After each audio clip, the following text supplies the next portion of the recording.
Allman in the Morning. Common Sense Radio.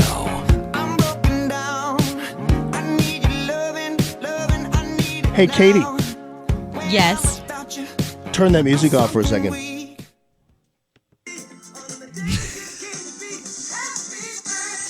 To ya. Katie, Happy birthday Katie. to ya. Happy birthday to young Katie Bailey, who didn't tell us. No.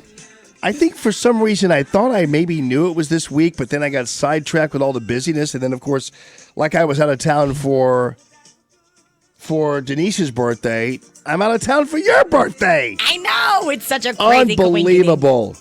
I know it is. Well, thank Shoot. you. Well, we'll have to catch up tomorrow, and I'll have to figure out a sandwich to make for you. That's not an egg sandwich. I'm gone tomorrow. What? Frank is coming in tomorrow. Oh, you're gone tomorrow? I'm gone tomorrow For your birthday? for my birthday. Oh, okay. So are you back Friday? Tomorrow Oh, no, is it's Friday. Friday. Darn it, man. It's been a long week. Long Yeah, you know week. what? You're right.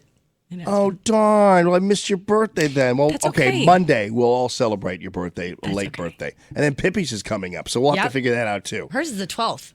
So happy birthday to you. Well, thank you. Thank you, sir. Aw. 24. 24. I normally we don't talk about ages, but when you're that young, you're okay. Hey, All I right. feel like I'm growing up. Oh yeah, you are.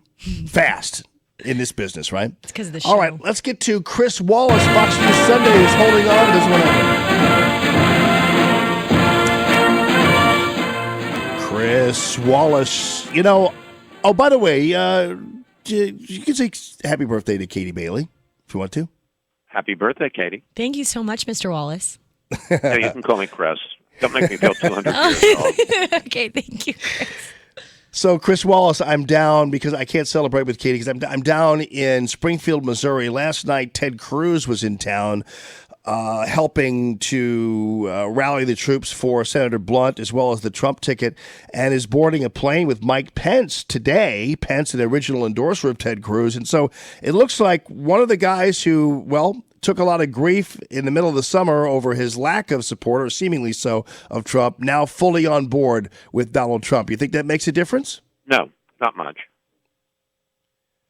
Why What do is you want me that? to say? Well, I'm just wondering. think I mean, that, Trump is. I've always felt that political endorsements are vastly overrated anyway. So it might. It sometimes can make a difference if somebody is not endorsing someone. That can hurt. Right. But if Yeah. someone endorses, it's kind of expected, and it's not like people are going to say, well, I have doubts about Trump, but well, now Ted Cruz is on board, and particularly after what he did at the convention when he very pointedly refused to endorse him and got booed off the stage. I don't see that helping a lot.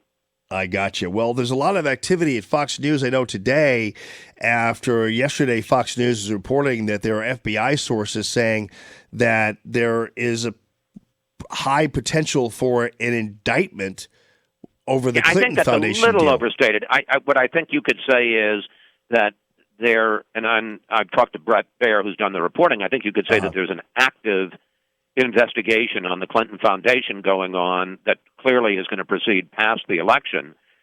And it does raise the possibility. There are a lot of things that could happen in the next week that could really be very testing for our country, one of which would be if Clinton were to win, and then very shortly thereafter we find out she is the subject of a criminal investigation, and not that it would happen right away, but if a potential indictment, that's not necessarily going to happen, but it's a possibility. And and then there are other possibilities, which is that Trump wins, and then the FBI announces, well, never mind, it really turned out there was nothing in our investigation. That would be pretty testing for the country.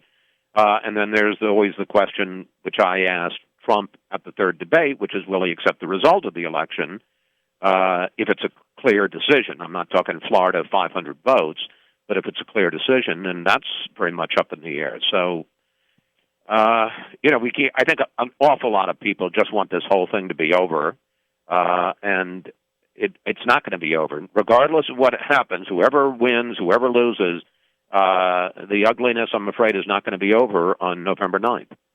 So let's put it this way, because we know that if Hillary wins, and there are individuals who, for instance, are suspicious of the result and that kind of thing, but let's say Trump wins, what kind of ugliness do you expect from the Democrats, or from Hillary Clinton, for that matter, who has indicated she's going to be just fine with whatever result there is? Well, she'll accept it and do, the right thing, or the traditional thing in terms of conceding, but you don't think that there's going to be blowback if Trump wins and it comes out 2 or 3 weeks or a month later that the FBI investigation turned up nothing? Yeah. I mean, yeah, right. I mean, how flip it around? How would you feel if if Comey came out and says, we're going to reopen an investigation into Trump? Look, Hillary Clinton, let's be clear about this, brought all this on herself. She's the one who did the private server in the first place. When it was announced in March of 2015, her top aides, we now know from WikiLeaks, went nuts and were like, why didn't she get this out 2 years ago? And Neera Tanden, who's one of her top advisors from the Center for American Progress, very liberal, said because she wanted to get away with it. So, in that sense, I don't have any particular sympathy for Clinton, but it's going to be interesting to see what happens, and I don't think the controversy ends.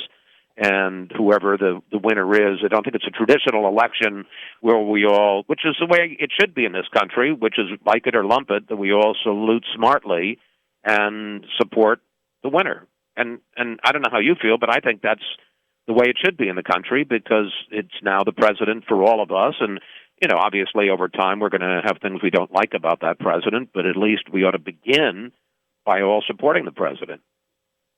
Yeah, well, definitely. I know that yesterday there was also some reporting on Fox about some absentee voter irregularities in Florida, but I got from your comment about the 500 votes or whatever that actually it might involve a small amount of absentee votes or absentee ballots that were opened and shouldn't have been opened. So, I mean, that sometimes tends to fuel some folks in their suspicions. Look, a lot of that depends on what the margin is. Let's just assume, for the sake of argument, if Clinton wins, and it's and this is also possible, that Trump wins the popular vote and Clinton wins the electoral vote, a la 2000 and Gore Bush, and let's say it comes down to one disputed state, nobody would expect Trump to concede it under those circumstances. He'd want to, in fact, there are automatic recounts if states are very close. That's one scenario. Let's assume another scenario.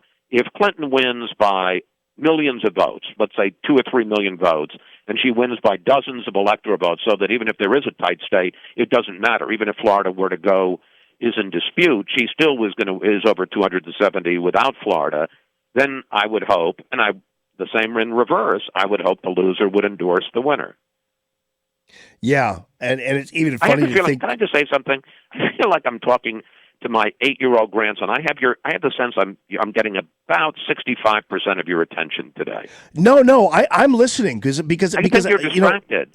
I think no, you're like I'm not. One of my grandkids watching TV. Yeah, bomb. No, yeah. I just am because here's the thing. You're imparting new information. I mean, like because keep in mind that you spend a lot of time, and I spend a lot of time, like looking at headlines, and there are people who are talking about these stories and that. And from the moment of the beginning of the interview, I found fascinating, like when I talked about the pending indictments, you go, yeah, but here's what's going on there. Or I talk about voter irregularities, and then you go, yeah, but here's what's talking about there.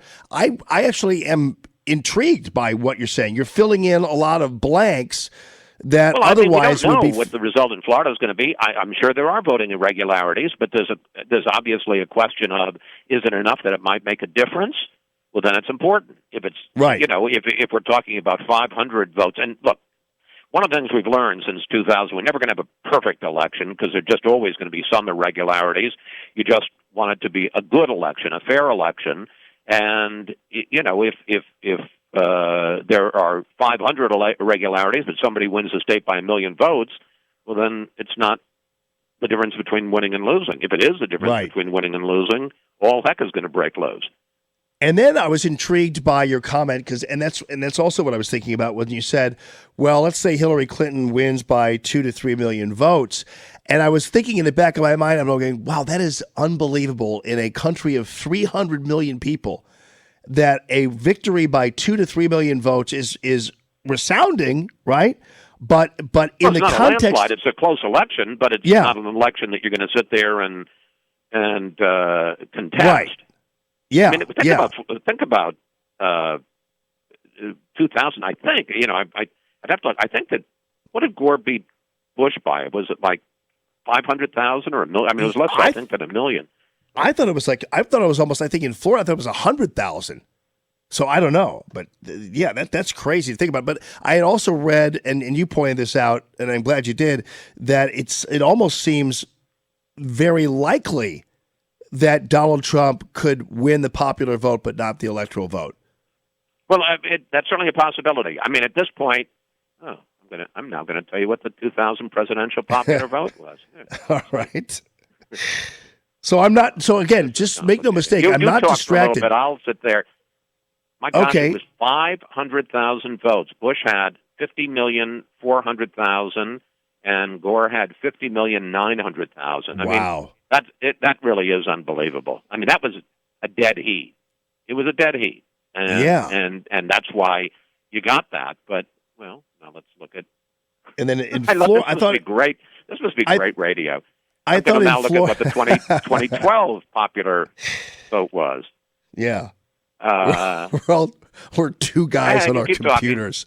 That'd be a great show. Okay, so in 2012, Obama and Obama beat Romney 65 million to 60 million. So it beat him by 5 million votes. Wow! But I don't think most people don't think of that as a particularly close election. We think of that as not a landslide, but a solid victory, right? No doubt. Yeah, and incidentally, to give you a sense of how there can be a disconnect between the popular vote and the electoral vote. So on the one hand, it was a 5 million vote difference, but it was pretty close to a landslide in the Electoral College because Obama got 332 electoral votes and Romney got 206. So he beat him by 126 electoral votes. So that was, and that's incidentally. Let me give you the way I'm looking at this election. And why people keep talking about why the popular vote and the electoral vote could be different. I love this statistic just because it's interesting. There are 18 states plus the District of Columbia which had voted Democratic 6 elections in a row. Every presidential election since 1992, 242 electoral votes. So if she just holds on to the states that have been reliably blue 6 elections in a row, she's 28 votes short of the majority, 270 electoral votes. Same for the Republicans. There are 13 states that have voted Republican 6 elections in a row, 102 electoral votes. So even if he gets all of those states, he's got to now pick up 68 electoral votes. He's not even close to halfway there. So she has many more paths to get to 270 than he does. He's almost got to draw to the poker equivalent of an inside straight. He's got to win every state he possibly could, plus flip one of those ever blue states if he's going to have any chance.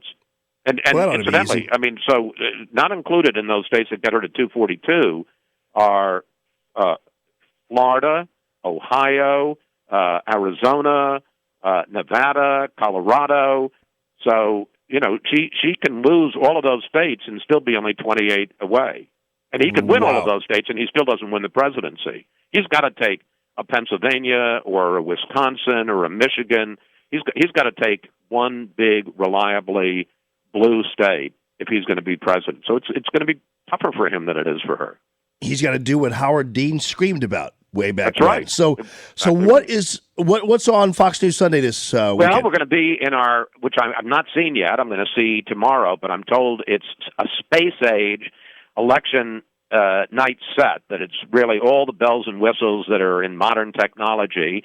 We'll be live there on Sunday morning. We're going to have Kellyanne Conway, the campaign manager for Donald Trump live, and then we're going to have somebody, and they always are a little slow in telling us, for the Clinton campaign. We're hoping for somebody, like Kane or Podesta or somebody to come on and, get the very latest. We'll have live reports from both candidates. We're going to have Karl Rove and, a team of experts to go over the election returns, or election projections. So it'll be really interesting. I mean, you watch our show Sunday morning, and you'll have the very latest on where this race stands. Wow. Great. Well, we'll be there, my friend. And thanks for the education, as always. And, of course, by next week this time, I know it's, typical of what everybody's saying to each other after they do interviews, but we'll be talking about something important, that's for sure, next week. Yeah, I mean, maybe it'll be decided, maybe it won't. Oh, yeah. But it'll still be interesting. This thing isn't going to be over at midnight on the 8th of November. Chris Wallace with that prediction. Thanks so much, brother. We'll be tuning in on Sunday. You bet. Thank you. Okay, bye-bye.